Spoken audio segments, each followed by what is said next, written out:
कोई भी सपना साकार करने के लिए सबसे जरूरी है सही कोच का होना। चुनिए कृष्णा दुबे एजुकेशन को और करें अपने DGT PGT मैथ्स का सपना साकार। Download the app now.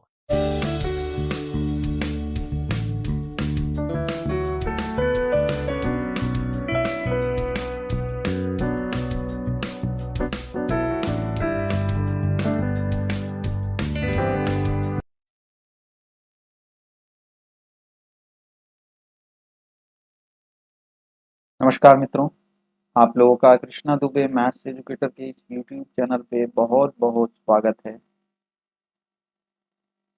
तो फार्मूला रिवीजन के हम लोग पार्ट सेकंड पर आ गए हैं। ठीक है, एक पार्ट वन में हम लोगों ने 2D यहाँ तक कर लिया हुआ था। ठीक है, और पार्ट सेकंड में हम लोग 3D vector algebra, statistics, probability, limit, continuity and differentiability, derivatives, application of derivative और indefinite integral, definite integral, application of integral और डिफरेंशियल इक्वेशन, ये सारे टॉपिक्स को देखेंगे। ठीक है, तो चलिए स्टार्ट किया जाए।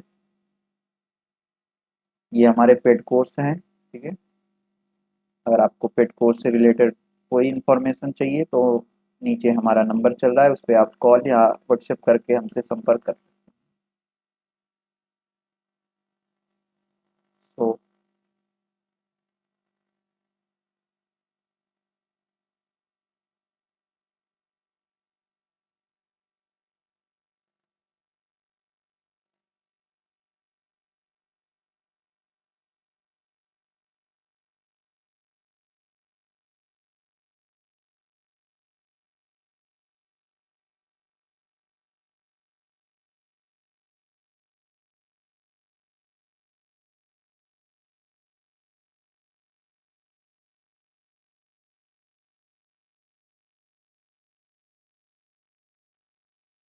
ठीक है, तो डिस्टेंस बिटवीन टू पॉइंट्स, मान लो point P x1 y1 z1 और Q x2 y2 z2 हो, तो उनके बीच की डिस्टेंस जो दी जाती है PQ इज इक्वल टू वो रूट में x2 माइनस x1 का whole square, y2 minus y1 का whole square plus z2 minus z1 का होल स्क्वायर। सेक्शन फार्मूला जैसे 2D में हम लोग करते हैं, सिमिलर 3D के लिए भी सेक्शन फार्मूला है। ठीक है, नेक्स्ट है कि ये एक्सटर्नली, ये ऊपर वाला इंटरनली जब भी डिवाइड करता है तो सिमिलर कंसेप्ट 2D और 3D का सेम है। ठीक है, मिड पॉइंट के लिए भी सेम बात है। Centroid x1 plus x2 plus x3 upon 3, y1 plus y2 plus y3 upon 3, z1 plus z2 plus z3 upon 3। ठीक है,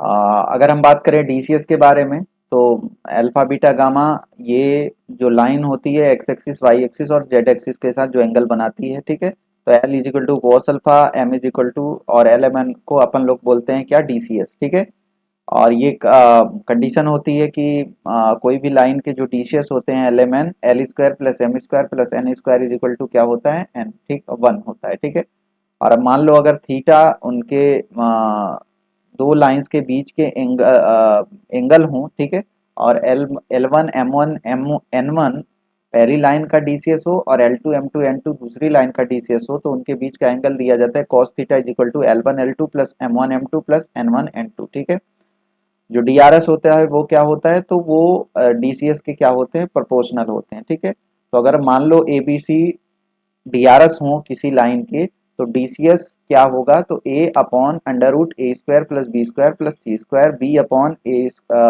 under root A square plus B square plus C square, C upon under root A square plus B square plus C square. मान लो अगर theta दो lines के बीच का angle हो और A1 B1 C1 और A2 B2 C2 रिस्पेक्टिवली उन दोनों लाइंस की DRS हो। ठीक है, तो उस केस में जो cos थीटा दिया जाता है वो दिया जाता है A1 A2 plus B1 B2 plus C1 C2 upon under root A1 square plus B1 square plus C1 square into A2 square plus B2 square plus C2 square. ठीक है, मान लो दो लाइंस हैं, उनके DRS अपने को दिया हुआ है और वो दोनों परपेंडिकुलर हैं, तो क्या बनता है, A1 A2 plus B1 B2 plus C1 C2 is equal to 0। ठीक है, और direction ratio of the line, मान लो ये दो पॉइंट्स को जोड़ने वाली लाइन के DRS किस तरीके से दिए जाते हैं, तो वो दिए जाते हैं x2 minus x1 y2 minus, मतलब दो पॉइंट आपको दे दिया जाए तो उनके DRS आप आराम से निकाल सकते हो। ठीक है, x2 minus x1, y2 minus y1, z2 minus z1, ठीक है। और projection of A B on C D, ठीक है। अगर मान लो सी डी के जो डीसीएस हैं वो तुमको पता है एल एम एन है, ठीक है।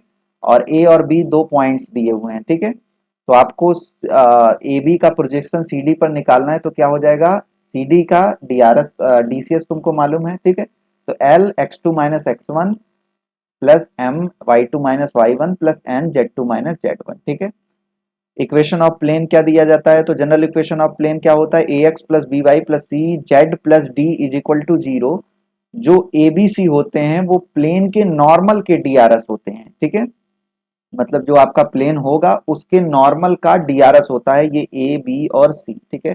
अगर हम लोग बात करें प्लेन का इंटरसेप्ट फॉर्म में इक्वेशन क्या होता है, तो X by A plus Y by B plus Z by C is equal to one, ठीक।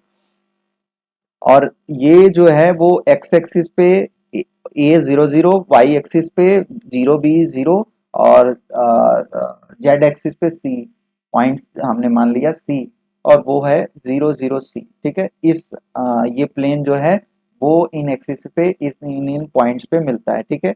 अगर मैं मान लूं कि किसी प्लेन पर किसी पॉइंट से मैंने परपेंडिकुलर डाला, तो लेंथ ऑफ परपेंडिकुलर क्या होगा, mod of A X one plus B Y one plus C Z one plus D divided by under root A square plus B square plus C square, ठीक है। Equation to a plane passing through the point, मतलब एक point से पास करने वाले plane का equation क्या होगा, तो A X minus X one plus B Y minus Y one plus C Z minus Z one, ये ए बी सी क्या होंगे, तो ए बी सी प्लेन के नॉर्मल के डीआरएस होते हैं, ठीक है। Equation of plane through the intersection of the plane, मान लो दो प्लेन्स है अपने पास है, A one X plus B one Y plus C one Z plus D one is equal to zero, A two X plus B two Y plus C two Z plus D two is equal to zero. अब इन दोनों के through pass होने वाली plane का equation अपने को निकालना है, तो केवल और केवल लैम्डा से मल्टीप्लाई कर दो, कोई कंडीशन आपको लैम्डा निकालने के लिए दे देगा, आराम से आप निकाल सकते हो, ठीक है। मान लो दो प्लेन अपने को दिया हुआ है, ठीक है, उनके बीच का अपने को एंगल निकालना होगा, तो थीटा इज इक्वल टू होता है cos inverse A one A two plus B one B two plus C one C two divided by under root A one square plus B one square plus C one square upon A two square plus B two square plus C two square, ठीक है।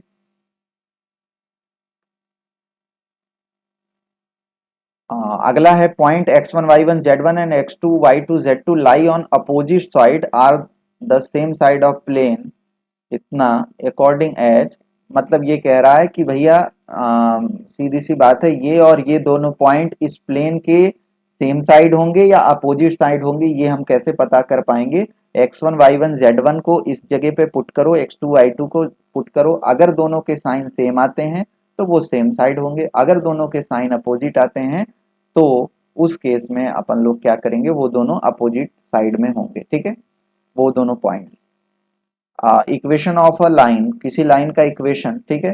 तो मान लो the equation of the line passing through the point, इस point से pass होने वाली line का इक्वेशन, ठीक है। और जो उसकी डीआरएस जो दिया हुआ है वो ए बी सी दिया हुआ है, तो X minus X one upon A, Y minus Y one upon B is equal to Z minus Z one upon सी।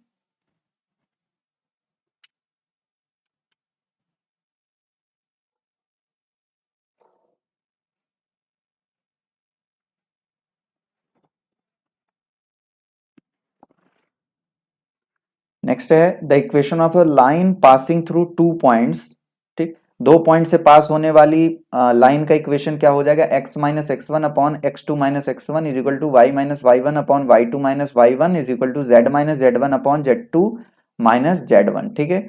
अब आपसे कह रहा है नेक्स्ट इक्वेशन ऑफ स्फीयर, वैसे आपको लाइन के एंगल तक ही सिलेबस में है, ठीक है, बट एक बेसिक आइडिया ले लो। इक्वेशन ऑफ स्फीयर क्या होता है, अगर सेंटर एबीसी हो और रेडियस आर हो, जैसे 2D का है वैसे सेम 2D सर्किल जो करते हो वही यहाँ स्फीयर के साथ कर देना, बस लास्ट में तुम्हारा z माइनस सी हो जाएगा। जनरल इक्वेशन ऑफ स्फीयर क्या होगा, x square plus Y square plus z square plus two u x plus two v y plus two डब्ल्यू z plus D is equal to zero. Centre क्या होगा, minus u minus v minus डब्ल्यू, और radius क्या होगा, under root v square u square plus v square plus डब्ल्यू square minus d, ठीक है। सीधी सी बात है, अगर मान लो कोई डायमीटर है उसके इंड्स पॉइंट का अपने को कोऑर्डिनेट दिए हुए हैं, तो जो तुम्हारा इक्वेशन ऑफ स्फीयर दिया जाता है वो एक्स माइनस एक्स वन, जैसे तुम सर्किल में निकालते हो डायमीटर के केस में, ठीक है, सेम यहाँ स्फीयर के लिए हो जाएगा। ठीक, नेक्स्ट अपन लोग बात करते हैं वेक्टर अलजेब्रा। ठीक है, तो ये वेक्टर, ये सारी चीजें आपको पता ही हैं। ठीक है, और mod of vector A is equal to क्या होगा, मान लो अल्फा है, ये vector alpha A I cap plus B J cap plus C K cap. ठीक है, तो mod of vector A is equal to हो जाएगा रूट में A square plus B square plus C. Like vector क्या होगा, A B have the same direction, तो हम लोग उनको बोलते हैं लाइक पैरेलल वेक्टर, और अगर उनके अपोजिट डायरेक्शन है तो वो क्या हो जाएंगे, अनलाइक वेक्टर हो जाएंगे। ठीक है, आ, ये इंपॉर्टेंट बात है। ठीक है, कि अगर मान लो ए और बी कोलिनियर हुए तो A cross B is equal to क्या हो जाएगा, जीरो।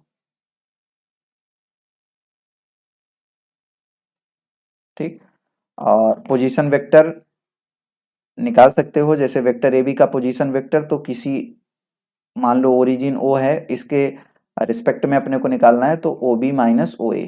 ठीक है,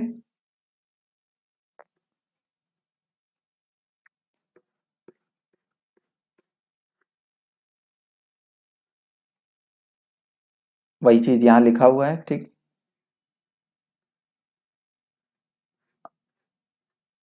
मान लो वेक्टर जो A cap is equal to A one I cap plus ये दिया हुआ है।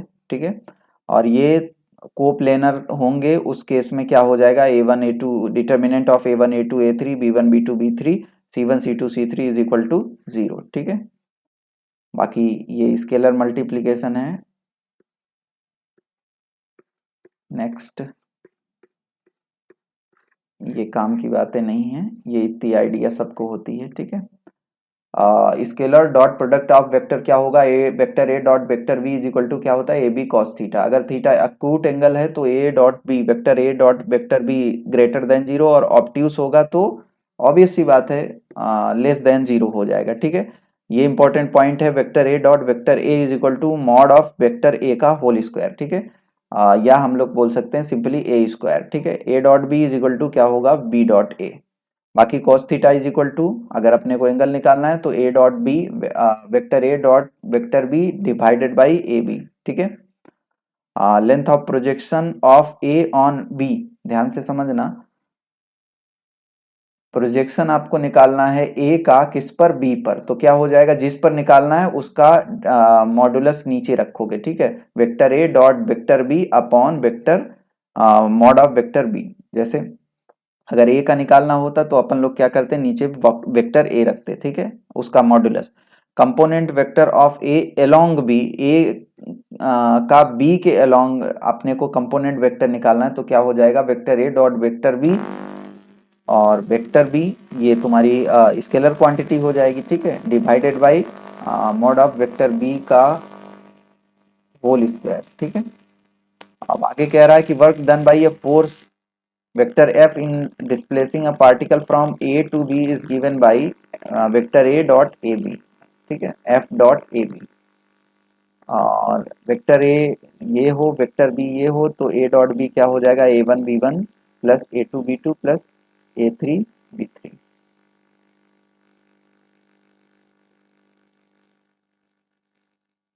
आई dot I cap dot I cap और J dot J cap, K dot K cap, ये क्या हो जाता है, वन। आई जे, जे के, ये सब क्या हो जाएंगे, आपके जीरो हो जाएंगे। ठीक है, अगर वेक्टर ए वेक्टर बी पे परपेंडिकुलर है तो उनका डॉट प्रोडक्ट जीरो हो जाएगा। पैरेलल के केस में A one upon B one is equal to A two upon B two is equal to A three upon B three. ठीक है, नेक्स्ट क्रॉस प्रोडक्ट है, तो A cross B, vector A cross vector B is equal to A B sine theta N cap. N cap जो होता है वो unit vector होता है किसके, ए बी के परपेंडिकुलर। ठीक है, दोनों वेक्टर्स के परपेंडिकुलर होता है। साइन थीटा क्या हो जाएगा, तो mod of vector A cross b upon a B. ठीक, और ये निकलता कैसे, तो ए क्रॉस बी आई जे के अपने को डिटर्मिनेंट फॉर्म में इस तरीके से निकाल लेंगे, तो I cross J is equal to K, मतलब साइक्लिक ऑर्डर में जब चलोगे तो इस तरीके से मिलेगा।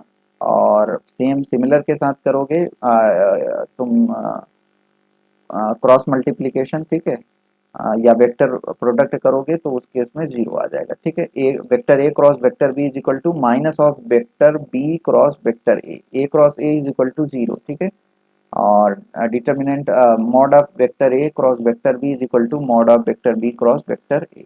ठीक, ये इंपॉर्टेंट पॉइंट है, डायरेक्ट ये रिजल्ट पूछे जाते हैं।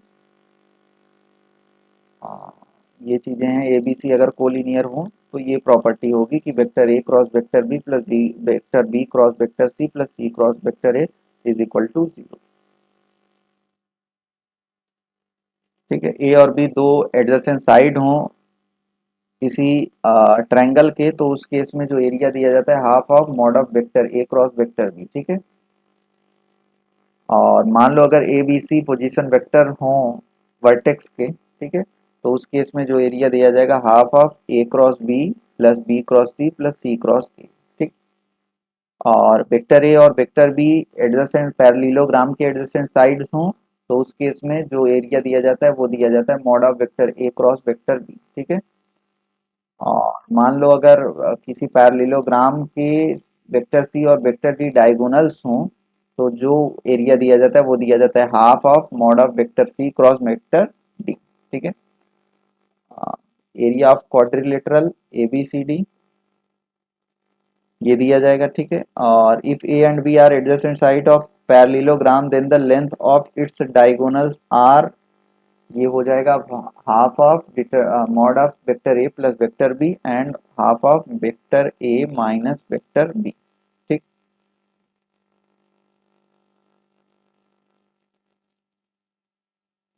नेक्स्ट, ये सारी चीजें आप जानते हो। डाटा किसे कहेंगे, प्राइमरी डाटा क्या होता है, स्टैटिस्टिक्स में आ गए हैं हम लोग। ठीक है, रेंज क्या होता है, ठीक है, क्यूमुलेटिव फ्रिक्वेंसीज क्या होती हैं, और कंटिन्यूअस या एक्सक्लूसिव फॉर्म क्या होता है फ्रिक्वेंसी डिस्ट्रीब्यूशन का। ठीक है, लोअर लिमिट अपर लिमिट ये सारी चीज़ें बहुत अच्छे से हम लोगों ने थ्योरी के सेशन में किया हुआ है। ठीक है, क्लास साइज क्या होता है, तो upper limit minus lower limit अपन लोग करते हैं। ठीक है, क्लास मार्क क्या होता है, तो अपर लिमिट और लोअर लिमिट को ऐड करके उनका हाफ कर दोगे। ठीक, बाकी ये सारी चीज़ें हैं। ठीक है, ये डिसकंटिन्यूअस फॉर्म है।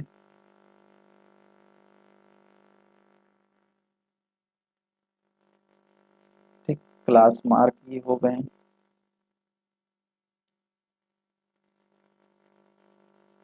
और ये एरिथमेटिक मीन हो गया, तो ए और बी दो नंबर्स हैं तो उनका एरिथमेटिक मीन हो जाएगा half of a plus B. ठीक है, मान लो एन ऑब्जर्वेशन है तो ये हो जाएगा x1 plus x2 dot dot xn divided by n। ठीक है, वही चीज़ है। मान लो अगर तुम्हारा फ्रिक्वेंसी डिस्ट्रीब्यूशन हो, ठीक है, डिस्क्रीट फ्रिक्वेंसी डिस्ट्रीब्यूशन है, तो इस केस में क्या हो जाएगा सिग्मा एफ क्रॉस एक्स। ठीक है, मतलब ऐसा भी कह सकते हो कि sigma F I into x I divided by sigma F I. ठीक है, कुल मिला के हम लोग क्या करेंगे कि जो उसकी फ्रिक्वेंसीज हैं और रिस्पेक्टिवली ऑब्जर्वेशंस के साथ मल्टीप्लाई करके सबका सम करके डिवाइड कर देंगे किसके टोटल ऑब्जर्वेशन से। ठीक है, और मान लो कि तुम्हारा जो डाटा हो बहुत बड़ा आ रहा हो, जब भी तुम फ्रिक्वेंसी में मल्टीप्लाई कर रहे हो ऑब्जर्वेशन के साथ तो बहुत बड़े डाटा आ रहे हैं, तो उस केस में हम लोग क्या करते हैं एक अज्यूम्ड मीन मान लेते हैं और एक शॉर्ट टर्म मेथड का अप्लाई करते हैं। वो क्या हो जाएगा, हम एक उसी जो एक्साइज हैं उसी में से किसी एक को हम लोग मान लेंगे वो हमारा मीन है। ठीक है, तो उसको ए अज्यूम कर लेंगे और फिर हम लोग डेविएशन निकाल लेते हैं। ठीक है, इस ए से हम डेविएशन निकाल लेंगे डी, जो ये डी निकलता है वो क्या निकलता है एक्स आई माइनस ए। ठीक है, तो ये हम लोग डेविएशन निकाल लेंगे, फिर हम एफ क्रॉस डी ये सारी चीज़ें मैंने कराया हुआ है। ठीक है, क्योंकि हम यहाँ से सब में सब्सट्रैक्ट कर रहे हैं तो इसलिए शुरू में इसको ऐड करके बैलेंस कर देते हैं। ठीक है, तो ए प्लस अभी देखो जब हम लोग नेक्स्ट मेथड देखेंगे तो उस केस में क्या हो जाएगा कि हम लोग डिवाइड मल्टीप्लाई भी कराते हैं, तो इस केस में हम लोग सॉरी हम डिवाइड भी करते हैं तो अल्टीमेटली हम मल्टीप्लाई भी करके बैलेंस कर देते हैं। ठीक है, तो ये हो गया। अब मान लो ये फॉर्मूला याद रख लेना। ठीक है, ये वेटेड मीन सिमिलर कंसेप्ट है। ठीक है, ज्योमेट्रिक मीन ये हो गया। ठीक है, हार्मोनिक मीन, ये सब आपने शुरुआत में प्रोग्रेशन के केस में पढ़ा हुआ है, सेम वही होता है, ठीक है। मोड कैसे निकलता है, तो जो अनग्रुप डाटा होता है उसमें जो सबसे ज्यादा बार आता है टर्म, वही तुम्हारा क्या होता है, मोड होता है। लेकिन ग्रुप्ड डाटा में ये फॉर्मूला दिया जाता है, मोड इज इक्वल टू क्या हो जाएगा, L1 plus f m minus f one divided by 2 FM minus f one minus f two multiplied by i. सारे नोटेशन आई की जगह पे जब मैंने क्लास कराया होगा तो वहां हमने आई की जगह पे एच रखा होगा। तो L1 मतलब मॉडल क्लास, मॉडल क्लास आपको निकालने का तरीका बताया गया है, ठीक है। तो L1 क्या हो जाएगी, lower limit model class, L2 क्या होती है, अपर लिमिट मॉडल, FM क्या होता है, मॉडल क्लास की फ्रिक्वेंसी होती है, आई जो होता है क्लास की साइज होती है वो मॉडल क्लास की, ठीक है। और F1 जो होता है वो जो भी मॉडल क्लास होगी उससे पहले वाली क्लास की फ्रीक्वेंसी, और F2 जो होता है वो मॉडल क्लास के बाद वाले की फ्रीक्वेंसी, ठीक है। मीडियन कैसे निकालते हैं हम लोग, तो अगर मान लो ऑब्जर्वेशन तुम्हारे ऑड नंबर में हो तो उस केस में मीडियन जो निकलता है, पहले तो तुम असेंडिंग या डिसेंडिंग ऑर्डर में लगाओगे, ठीक है। फिर गिनोगे कि कितने हैं, अगर वो ऑड नंबर में आ रहे हैं तो उस केस में हो जाएगा half of n plus one term, ठीक है। और मान लो अगर इवन नंबर में आ रहा है तो उस केस में हो जाएगा कि तुम n बाई टू टर्म निकालो और उसका जस्ट नेक्स्ट वाला टर्म निकालो, मतलब n by two plus first term निकालो ये, और उन दोनों का मीन ले लो, हाफ ऑफ ये बाहर लगा दिया हुआ है, ठीक है। और मान लो ये तो तुम्हारा हो गया कि अनग्रुप्ड डाटा में, मान लो ग्रुप्ड डाटा रहे तो उस केस में ये फॉर्मूला अप्लाई करते हैं, क्या होता है, मीडियन इज इक्वल टू क्या हो जाएगा, ये हो जाएगा तुम्हारा L1 plus L2 minus L1, मतलब ये क्लास साइज को दिखा रहा है, चाहे तो तुम यहाँ आई भी लिख सकते हो। n/2 का मतलब ये हो जाएगा कि total number of observation divided by 2। c का मतलब होता है cumulative frequency of the class preceding the median class, जो भी मीडियन क्लास तुमने निकाला होगा। कैसे मीडियन क्लास निकालते हैं हम लोग, n/2 करते हैं, फिर हम देखते हैं कि वो किस क्लास में आ रहा है, ठीक है, कौन से क्लास में आ रहा है उसी को हम लोग मीडियन क्लास कह देते हैं। मतलब उसके जस्ट बाद सपोज करो तुम्हारा आ रहा है n/2 की वैल्यू 62.5, तो तुम क्या देखोगे, 63 देखोगे कि 62.5 से ज्यादा कहाँ पे बन रहा है, किस में आ रहा है, ठीक है। तो उसको देखो 65 64 जो भी बने तुम्हारे डाटाज में, ठीक है, उसी को तुम मीडियन क्लास मान लोगे, ठीक है। तो उससे पहले वाले की क्यूमुलेटिव फ्रीक्वेंसी क्या है, सी, ठीक है। एफ जो है वो मीडियन क्लास की तुम्हारी फ्रीक्वेंसी होगी, ठीक। ये फॉर्मूला दिया जाता है क्या, mode is equal to 3 into median minus 2 into mean, ठीक है, हाँ मीन कह सकते हो, ठीक। तो ये हो जाएगा। अब नेक्स्ट है अपना मीन डेविएशन, ठीक है। तो मीन डेविएशन कैसे निकलता है, तो मान लो एरिथमेटिक मीन तुम्हारा ये हो गया, ठीक है। तो ये दिया जाता है, जैसे तुम्हारा एक्साइज हो गए, तो एक्साइज में से पहले तो वो आपसे कहेगा कि मीन से डेविएशन निकालो, मीडियन से निकालो, तो तुम पहले मीडियन निकाल लेना चाहे मीन निकाल लेना, ठीक है, जिससे बोलेगा।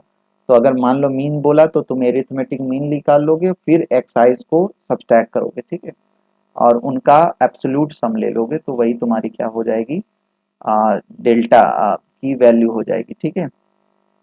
और ये डेल की वैल्यू हो जाएगी, और मीन डेविएशन क्या हो जाएगा, तो हम क्या करेंगे, जो भी हमारा सारे ये जितने भी तुमने यहाँ से डेविएशन निकाला हुआ है उसका मीन ले लोगे, मतलब n से डिवाइड कर दोगे, ठीक है। और मान लो फ्रीक्वेंसी डिस्ट्रीब्यूशन वाला केस रहे तो उसी में डी में डेल में तुम किससे मल्टीप्लाई कर दोगे रिस्पेक्टिवली, जैसे तुम जब ये निकालोगे एक्स माइनस एम, उसी में एफ से मल्टीप्लाई करके सारे सबको ऐड कर लोगे डिवाइडेड बाई सिग्मा एफ, ठीक है। स्टैंडर्ड डेविएशन क्या होता है, तो ये होता है अंडर रूट सिग्मा डेल का स्क्वायर अपॉन एन, ठीक है। इसी को अगर फ्रीक्वेंसी वाले फॉर्म में तो ये दिया जाता है, ठीक है। वेरियांस जो होता है वो स्टैंडर्ड डेविएशन का होल स्क्वायर कर दोगे तो तुम्हारा स्टैंडर्ड डेविएशन ये हो जाएगा, ठीक है। तो स्टैंडर्ड डेविएशन ये है, और ये वेरियांस जो होता है वो स्टैंडर्ड डेविएशन का होल स्क्वायर कर दोगे, मतलब ये रूट हटा दोगे कुल मिला के, ठीक है। तो रूट हटा दोगे तो तुम्हारा वेरियांस मालूम हो जाएगा। नेक्स्ट प्रोबेबिलिटी की बात करते हैं, तो ये तुम्हारा रैंडम एक्सपेरिमेंट सैंपल स्पेस क्या होता है, set of all possible outcome in random experiment is called sample space, ठीक है। ये तुम्हारा सैंपल स्पेस होते हैं। सिंपल इवेंट क्या होते हैं, जब मतलब जितने भी आउटकम होते हैं उन सबको अपन लोग सिंपल इवेंट कहते हैं, ठीक है। म्यूचुअली एक्सक्लूसिव का मतलब क्या होता है, a set of event is called mutually exclusive if the happening of one event exclude the happening, मतलब एक होगा तो अगला नहीं होगा, ठीक है।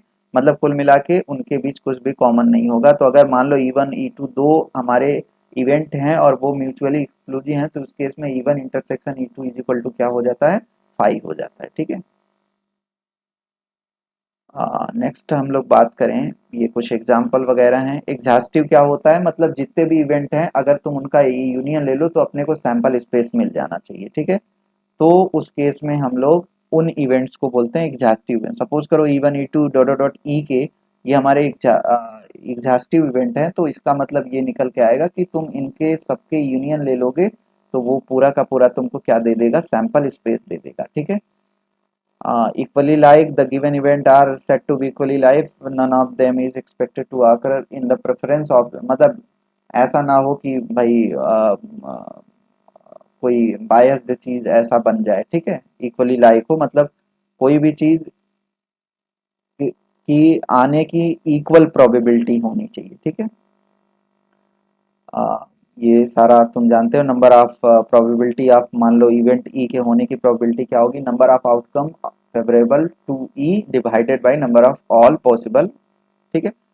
ऑड्स इन फेवर क्या होता है, तो एम अपॉन एन। एम क्या है, तो एम हो जाएगा कि जो इवेंट कितनी ऑकर जो कर रहा है, ठीक है, और एन जो होगा वो नहीं होने वाली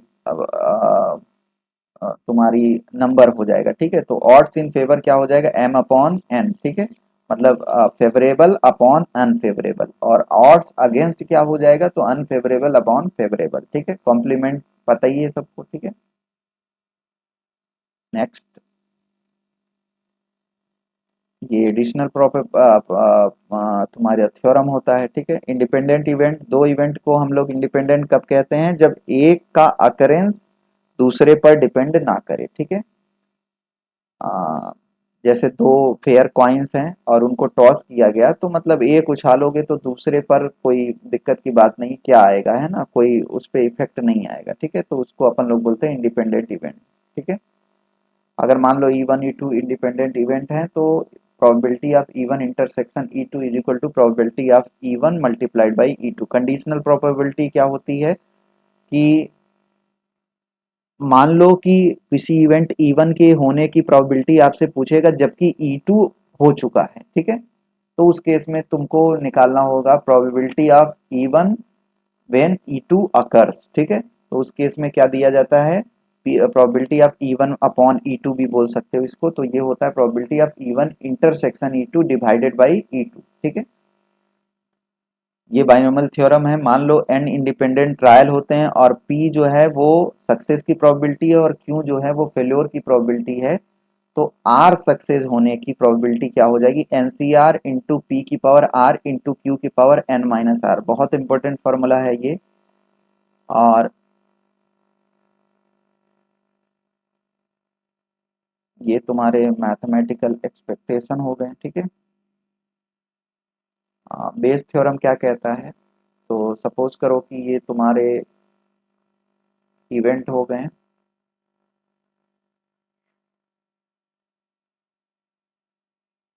ठीक है। और ये H1 H2, ये H3 dot dot dot dot HN, ये तुम्हारे म्यूचुअली एक्सक्लूसिव इवेंट्स हो गए, ठीक है। और ये एग्जॉस्टिव भी हैं, ठीक है। तो इसका मतलब ये है कि इन सब का सम पूरा सैंपल स्पेस देगा, ठीक है। और मान लो कि एक तुम्हारा तुमने एक एक्सपेरिमेंट किया, ठीक है, ई, ये ई है, ठीक है। अब ई हो गया है, अब आपसे यहाँ जस्ट अपोजिट बोलेगा, ठीक है। एक टोटल प्रोबेबिलिटी थ्योरम होता है, ठीक है। तो ये जो नीचे है ये टोटल प्रोबेबिलिटी थ्योरम का केस होता है, ठीक है, कि तुमको ई होने की प्रोबेबिलिटी क्या होगी। तो हम लोग अगर इसको चूंकि सब म्यूचुअली एक्सक्लूसिव और एग्जॉस्टिव इवेंट हैं, तो उस केस में हम लोग देखेंगे कि ई इस केस में क्या होगा, तो हम लिखते हैं क्या, प्रोबेबिलिटी ऑफ H1 ठीक है, इनटू, अब हम देखते हैं कि भाई H1 हो गया है, अब हम देखते हैं कि H1 में E के होने की प्रोबेबिलिटी क्या होगी, तो probability of E upon when H1 occurs, ठीक है। ऐसे ही प्लस H2 के लिए करते हैं, तो H2 के लिए यही हो जाएगा, तो P H2 P probability of E upon H2, ठीक है। ऐसे ही सबको जोड़ लोगे तो ये तुम्हारा टोटल प्रोबेबिलिटी हो जाता है क्या, E के होने की प्रोबेबिलिटी, ठीक है। तो ये तुम्हारा टोटल प्रोबेबिलिटी थ्योरम होता है, टीपीटी बोलते हैं इसको, ठीक है। तो ये हो जाएगा। अब इसका जस्ट रिवर्स आपसे कहेगा कि भैया ये इवेंट हो गया है, अब बताओ कि ये इवेंट हो गया तो ये इवेंट H3 के थ्रू हुआ है, इसकी प्रोबेबिलिटी क्या होगी, ठीक है।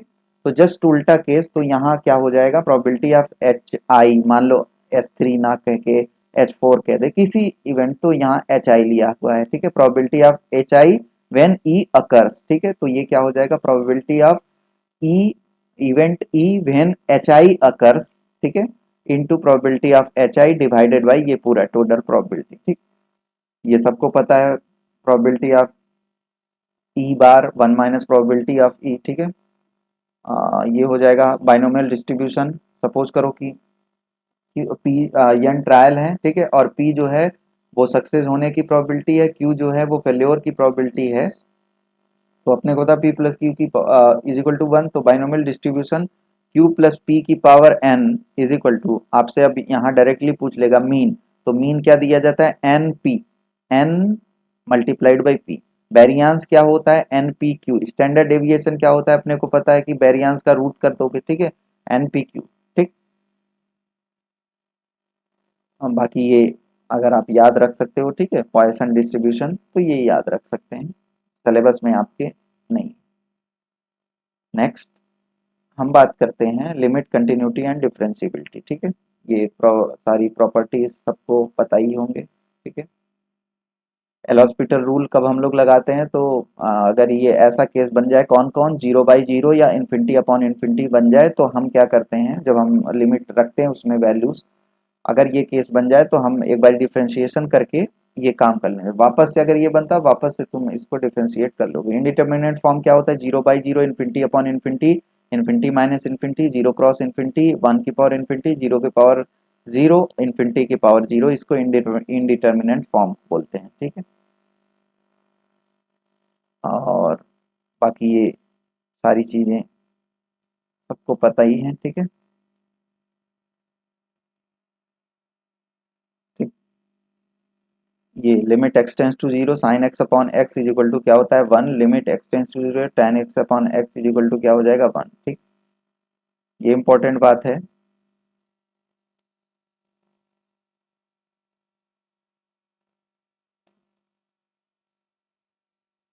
Limit x tends to zero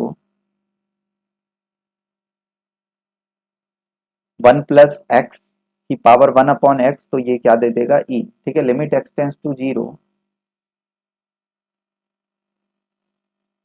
one plus one upon x की पावर एक्स, ये भी क्या दे देगा, ई, ठीक है।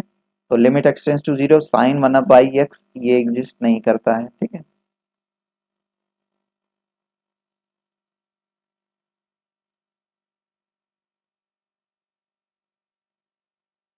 ठीक, मान लो कि अगर x टेंस टू इन्फिनिटी हो F X upon G x, और एफ एक्स जी एक्स पॉलिनोमियल्स हैं, ठीक है, तो इसकी वैल्यू जीरो आएगी जब एफ एक्स तुम्हारा क्या हो जाएगा, लेस देन हो जाएगा किससे, sorry, degree of F x जो होगी वो डिग्री ऑफ जी एक्स के लेस देन हो जाएगी, ठीक है। और को जब दोनों की डिग्री सेम हो जाएंगी तो जो x की पावर n, मतलब सबसे बड़ी आ, आ, जो तुम्हारी पावर होगी उसके कोफिशिएंट जो होंगे एफ एक्स के, डिवाइडेड बाई जी एक्स के कोफिशिएंट है सबसे बड़ी पावर के, और जब एफ एक्स तुम्हारा ग्रेटर देन हो जाएगी जी एक्स से, तो वैल्यू आ जाएगी इन्फिनिटी, ठीक है। ये पता ही है सबको, ठीक। Limit x tends to zero E की power X is equal to infinity, और जब भी लिमिट ऐसा होता है ये केस में, तो हम x को 1/y से रिप्लेस कर देते हैं, और उस केस में y जीरो को टेंड करने लगेगा, ठीक है। ये कुछ एक्सपेंशन है, e की power x is equal to क्या होगा, one plus x square upon two factorial plus X cube upon three factorial plus dot dot dot, A की power X is equal to 1 plus X log A plus x square upon 2 factorial log A का whole square plus dot dot dot, ठीक। Log 1 plus X क्या हो जाएगा, X minus x square upon 2 plus X cube upon 3 minus X की power 4 upon 4 plus dot dot dot. Sine X क्या होता है, X minus X cube upon 3 factorial plus x की power 5 upon 5 factorial minus, ठीक है, इसी वे में ये आगे बढ़ेगा एक्स पावर 7, ठीक। साइन हाइपरबोलिक एक्स क्या हो जाएगा, X plus X cube upon 3 factorial plus x की power 5 upon 5 factorial plus dot dot cos X क्या हो जाएगा, 1 minus x square upon 2 factorial plus X power 4 upon 4 factorial minus dot dot dot, ठीक है। और जो हाइपरबोलिक कॉस हाइपरबोलिक एक्स क्या हो जाएगा, तो 1 plus x square upon 2 factorial plus x की power 4 upon 4 factorial dot dot dot. tan X क्या हो जाएगा, X plus X cube upon 3 plus 2/15 X की power 5 plus dot dot dot, ठीक है। नेक्स्ट हम बात करते हैं कंटिन्यूटी। तो ये तुम्हारी राइट हैंड लिमिट, ठीक, ये सब पता है। तो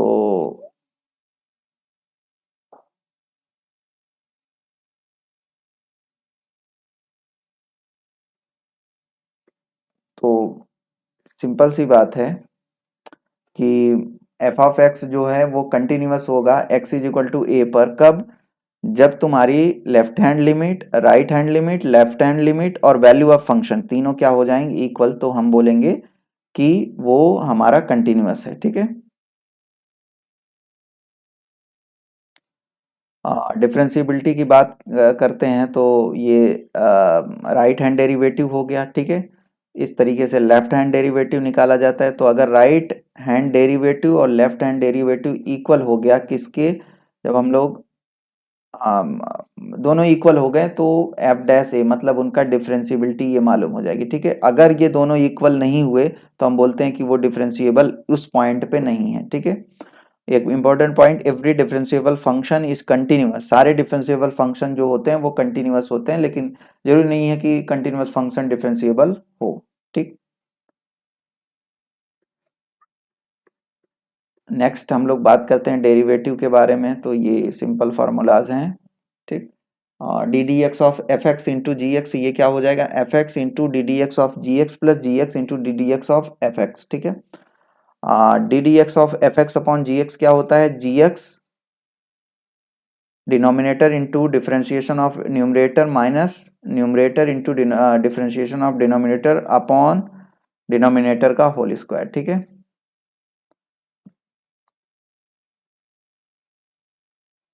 ये कुछ इंपॉर्टेंट डेरिवेटिव हैं। एक्स की पावर एन का क्या हो जाएगा, एन एक्स की power n minus one, log x का क्या हो जाएगा, 1 अपॉन ए की पावर एक्स का ई की पावर एक्स, ए की पावर एक्स का डिफरेंशिएशन क्या होगा, ए की power X log A to the base E, sine x का कॉस एक्स का माइनस साइन एक्स, ठीक। tan एक्स का sec square X, cot x का minus cosec square, cosec X का minus cosec X into cot x, sec x का sec X tan X, sine inverse X का 1 upon under root 1 minus x square, cos inverse X का minus of 1 upon under root 1 minus x square, tan inverse X का differentiation 1 upon 1 plus x square, cot inverse X का minus 1 upon 1 plus x square, sec inverse X का हो जाएगा 1 upon mod of X under root x square minus 1, cosec inverse X का हो जाएगा minus 1 upon mod of X under root x square minus 1। Sine hyperbolic x का derivative क्या हो जाएगा, कॉस हाइपरबोलिक एक्स का sine hyperbolic x, cos hyperbolic, अच्छा वापस से वही, कॉट हाइपरबोलिक का minus cosec hyperbolic square x, ठीक है। सेक हाइपरबोलिक एक्स का minus sec hyperbolic x into tan hyperbolic x, ठीक। कॉसेक हाइपरबोलिक एक्स का minus cosec hyperbolic x, cot hyperbolic x.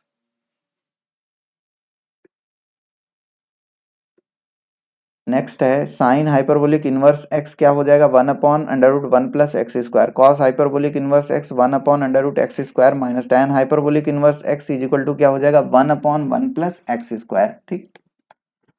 तो ये इस तरीके से आप बाकी याद कर लोगे, ठीक है, एज ए रिवीजन ही लोगे आप। इंक्रीजिंग डिक्रीजिंग फंक्शन आप आराम से बता सकते हो। इंक्रीजिंग कब होगा, मान लो x1 x2 है, x1 x2 से छोटा है तो उस केस में जो तुम्हारा वैल्यू ऑफ फंक्शन होगा एफ ऑफ एक्स वन वो भी लेस देन होगा या इक्वल होगा किसके, f of x two. Strictly increasing में हमेशा लेस देन रहेगा, ठीक है। डिक्रीजिंग के केस में मान लो एक्स वन एक्स टू से छोटा है, लेकिन f of x one f of x two से क्या हो जाए, बड़ा हो जाए, ठीक है। मोनोटोनिक फंक्शन क्या होगा, मतलब या तो वो इंक्रीजिंग हो, ठीक है। आ, मतलब कुल मिला के मोनोटोनिक का मतलब वो इंक्रीजिंग हो या डिक्रीजिंग हो तो हम लोग बोलते हैं वो मोनोटोनिक है, ठीक है। आ, बाकी अगर तुमको मोनोटोनिसिटी निकालनी है तो उसका डिफरेंशिएशन निकाल लो, ठीक है। एफ ऑफ एक्स का डिफरेंशिएशन कर लो और फिर तुम एक्स सारे रूट्स निकाल लो, और वे भी कर्व मेथड से, जहां पर प्लस माइनस, जहां पर साइन चेंज कर रहा है, मान लो प्लस से माइनस आ रहा है तो इसका मतलब ये क्या हो जाएगा, उस केस में तुम्हारा डिक्रीजिंग फंक्शन हो जाएगा। माइनस से प्लस आगे बढ़ा तो उस इंटरवल में जहां पे प्लस होगा वो तुम्हारा क्या हो जाएगा, इंक्रीजिंग, और जहां पर तुम्हारा माइनस हुआ वो क्या हो जाएगा, डिक्रीजिंग, ठीक है। मैक्सिमा मिनिमा के बारे में बात करते हैं तो ये है तुम्हारा मैक्सिमा मिनिमा। तो क्या करते हैं, सबसे पहले एफ डैश एक्स निकाल लेते हैं, उसको जीरो कर देंगे तो वहां से एक्स की क्रिटिकल पॉइंट निकाल लेंगे ए बी सी। फिर हम लोग एफ डबल डैश एस निकालते हैं, ठीक है। अगर वो ग्रेटर देन जीरो आया उस पॉइंट पे ए बी सी, मान लो एफ डबल डैश ए, मान लो ये पॉइंट का हम लोग चेक कर रहे हैं, ठीक है।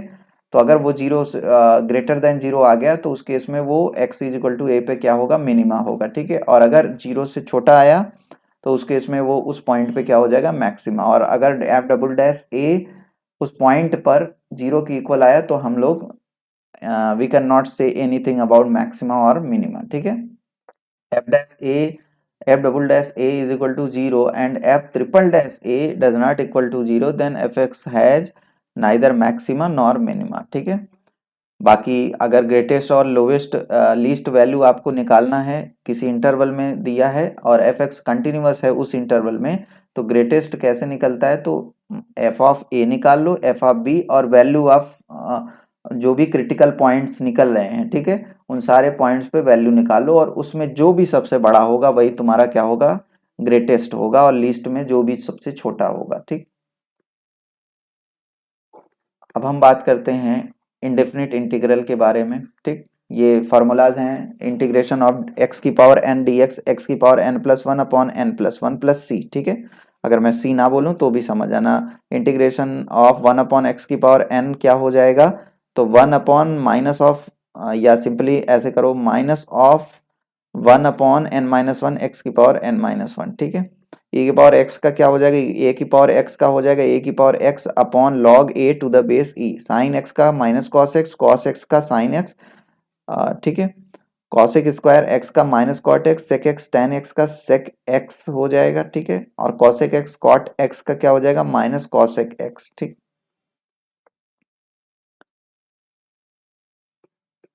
नेक्स्ट टेन एक्स का हो जाएगा log mod of sec x, या हम इसको लिख सकते हैं minus of log mod of cos x. Cot x का क्या हो जाएगा, log of mod of sine x, ठीक है। सेक एक्स का क्या हो जाएगा, log sec x plus tan x, या हम दूसरे तरीके से इसको लिख सकते हैं log mod of ten pi by four plus X by two, ठीक है। कॉसेक एक्स का इंटीग्रेशन क्या होगा, log mod of cosec X minus cot X plus C, ठीक। या हम लोग लिख सकते हैं log tan X by two, ठीक। इनवर्स ट्रिग्नोमेट्रिक फंक्शन का साइन इनवर्स एक्स का क्या हो जाएगा, इंटीग्रेशन ये कुछ इस तरीके से, ठीक है, ये कर लोगे आप। हाइपरबोलिक का क्या हो जाएगा, साइन हाइपरबोलिक एक्स का cos hyperbolic X plus C, cos hyperbolic sine hyperbolic x, ठीक। चलिए एक बारी बस चीजों को आपकी नजरों के सामने से ये गुजर जाए, ठीक है। और बाकी चीजें तो आपने अभी तैयार कर लिया होगा, ये लास्ट टाइम एक बारी आँख के सामने से अगर गुजर जाते हैं, कहीं कुछ हम लोग मिस्टेक कर रहे होते हैं दिमाग में तो वो सारी चीजें आ जाती हैं, ठीक है। ये इंपॉर्टेंट फॉर्मूला है, integration of D x upon X square minus A square, तो ये क्या हो जाएगा, one upon two A log mod of X minus A upon X plus A, ठीक है। और A square minus x square क्या हो जाएगा, one upon two A log A plus X upon A minus x square plus A square क्या हो जाएगा, तो ये हो जाएगा one upon A tan inverse X by A, ठीक। और ये क्या हो जाएगा, integration of D x upon under A square minus x square sine inverse X by A, और X square minus A square क्या होगा, cos hyperbolic inverse X by A. ठीक, और ये हो जाएगा, या इसको दूसरे तरीके से ये कर सकते हो, integration of D x upon under root one minus x square sine inverse x. ठीक, हाँ, इंटीग्रेशन का मेथड यू वी, इंटीग्रेशन मान लो दो तुम्हारे इनको इंटीग्रल बाई पार्ट्स कहते हैं, तो क्या हो जाएगा, यू मतलब फर्स्ट इंटू सेकेंड का integration minus integration of differentiation of first into integration of second, ठीक है, होल का इंटीग्रेशन। ठीक है, ई की power x F of X plus F dash x, अगर ऐसा केस बनता है, मतलब एफ एक्स रहे प्लस साथ में ही जैसे साइन एक्स रहे प्लस कॉस एक्स, ठीक है, तो आपको इंटीग्रेशन करने की जरूरत नहीं है, डायरेक्ट क्या करो, ई की पावर एक्स साइन एक्स लिख दो। ठीक है, और मान लो के रहे, ठीक, ऐसा केस बने तो ई की पावर के एक्स एफ ऑफ एक्स। ठीक, ये आइलेट हो गया। ठीक है, सबसे पहले अगर हम लोग फर्स्ट फंक्शन मानते हैं किसको, तो सबसे पहले इनवर्स ट्रिग्नोमेट्रिक, फिर लॉगरिथमिक, अलजेब्राइक, ट्रिग्नोमेट्रिक, एक्सपोनेंशियल। ठीक है, ये फॉर्मूला वगैरह कुछ है।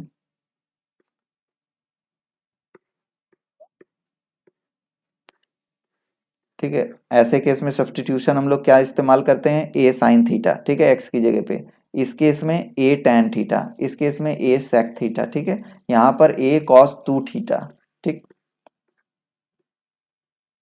अगर कभी ऐसा हुआ तो न्यूमरेटर और डिनोमिनेटर को तुम किससे डिवाइड कर दोगे, कॉस स्क्वायर एक्स से। ठीक है, और डिनोमिनेटर में क्या बन जाएगा, तुम्हारा सेक स्क्वायर एक्स, तो उसको तुम one plus ten square x लिख दोगे, और टेन एक्स को क्या मान लोगे, टी, और वहां से इजिली सॉल्व कर लोगे। ठीक है,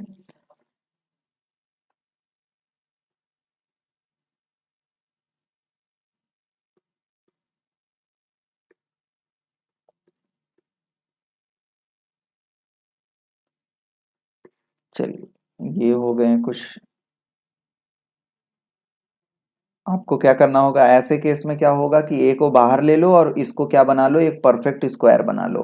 ठीक है, फिर आराम से एक्स की पावर एन टी मानते हुए तुम आराम से उसको सॉल्व कर सकते हो। ठीक है, इस केस में क्या होगा, अंडर रूट ए को बाहर कर लो, फिर तुम उसको क्या निकाल लो, परफेक्ट स्क्वायर कर लो। अगर कभी ऐसा बने, integration of P X plus Q root में X square plus B X plus C, ठीक है, या ऐसा बने या ये केस बने, तो तुम पी एक्स प्लस क्यू को इक्वल करो किसके, A into D D X of A X square plus B X plus C plus B. ठीक है, यहाँ से ए बी की वैल्यू तुम कंपेयर करके निकाल लोगे, फिर यहीं पे पुट कर दोगे, आराम से तुम्हारा आंसर आ जाएगा। ठीक है, इजिली, ये हो गया। अगर कभी ऐसा बने और क्यू लीनियर हो तो उस केस में क्यू की जगह पे टी स्क्वायर पुट करो। ठीक है, और मान लो कि अगर पी लीनियर हुआ और क्यू क्वाड्रेटिक हुआ तो पी की जगह पे वन बाई टी, और दोनों क्वाड्रेटिक हुए तो एक्स की जगह पे क्या रख दोगे, वन अपॉन टी। ठीक,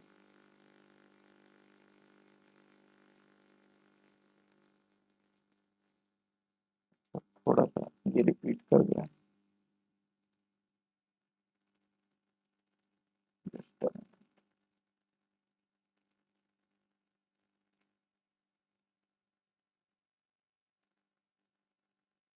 ठीक है, ये डेफिनेट इंटीग्रल है। ठीक, तो integration A to be F of x D x क्या हो जाएगा, तो f b minus f a, आप उसका इंटीग्रेशन करके upper limit minus lower limit पे निकाल लोगे। ठीक है, अगर अपने को a b F of x D x, और मुझे अगर वेरिएबल्स को चेंज करने हैं तो आराम से वो चेंज हो जाएंगे। ठीक है, एफ टी डी टी हो जाएगा, और ये केस में अगर ये,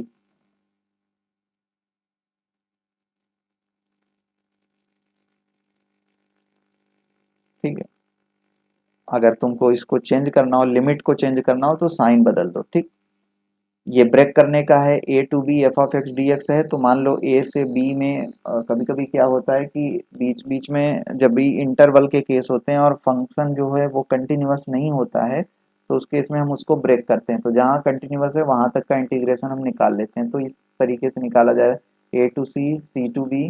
ठीक है, और ये उसका जनरल केस है, integration of A to zero, sorry zero to A F of x D X, तो ये क्या हो जाएगा integration of zero to A F of A minus x, ठीक है।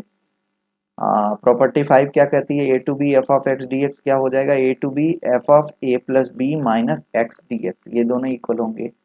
इंटीग्रेशन ऑफ माइनस ए से A F of x D x is equal to हम लोग लिख सकते हैं zero to A F of X plus F of minus X D x, ठीक है। अगर मान लो एफ एक्स कोई ऑड फंक्शन हुआ माइनस ए से ए के इंटरवल में, तो उस केस में integration minus A to A F of x D x is equal to क्या हो जाएगा, जीरो।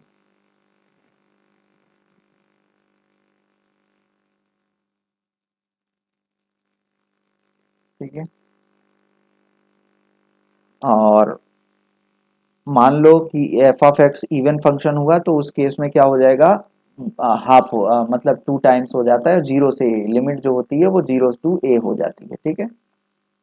और मान लो जीरो से A F of x zero to two A है, और ये तुम्हारी लिमिट को हाफ करने का रूल हो जाएगा, ठीक है। लिमिट को देखो हाफ हो गया, f x plus F of two a minus x, ठीक है।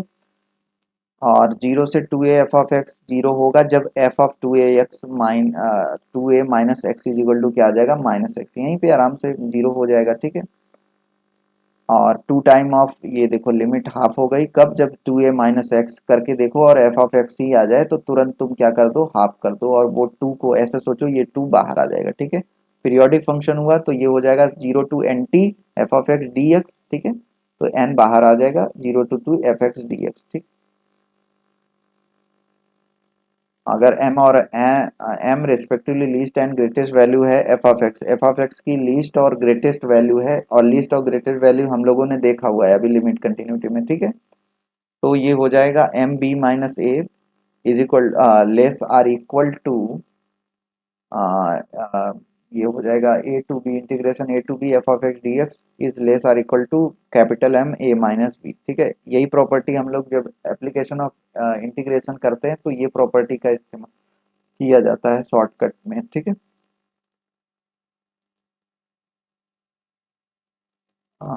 ये एप्लीकेशन ऑफ इंटीग्रल है, ठीक है।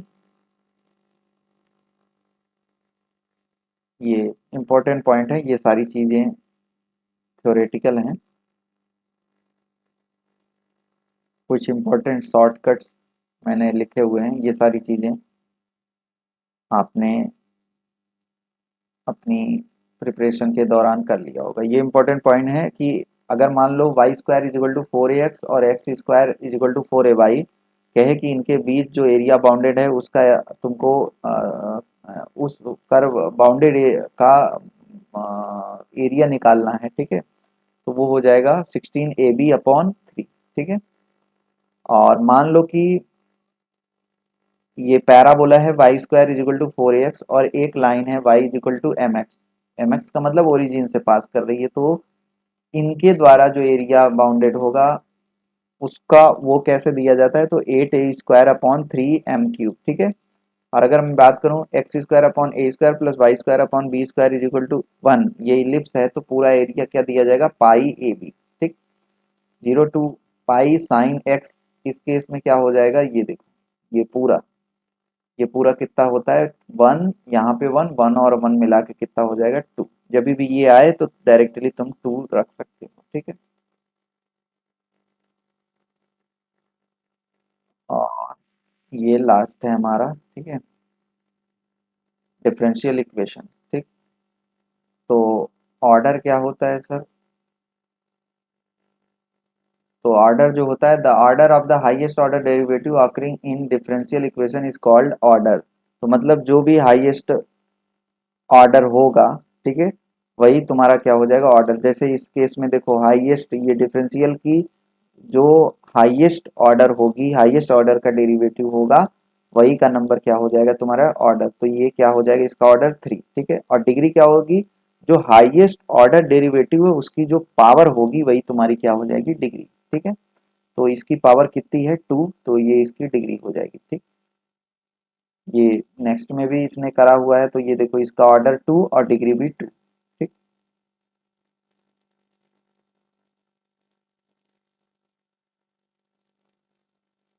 ये फॉर्मेशन ऑफ डिफरेंशियल इक्वेशन हो गया, ये सारा कुछ, ठीक है।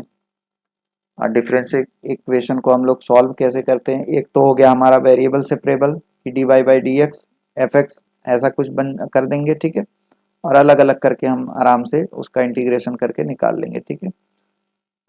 मान लो D Y by D x is equal to F of A x plus B Y plus C है, तो उस केस में हम लोग क्या करेंगे, इनकी जगह पे जेड रखेंगे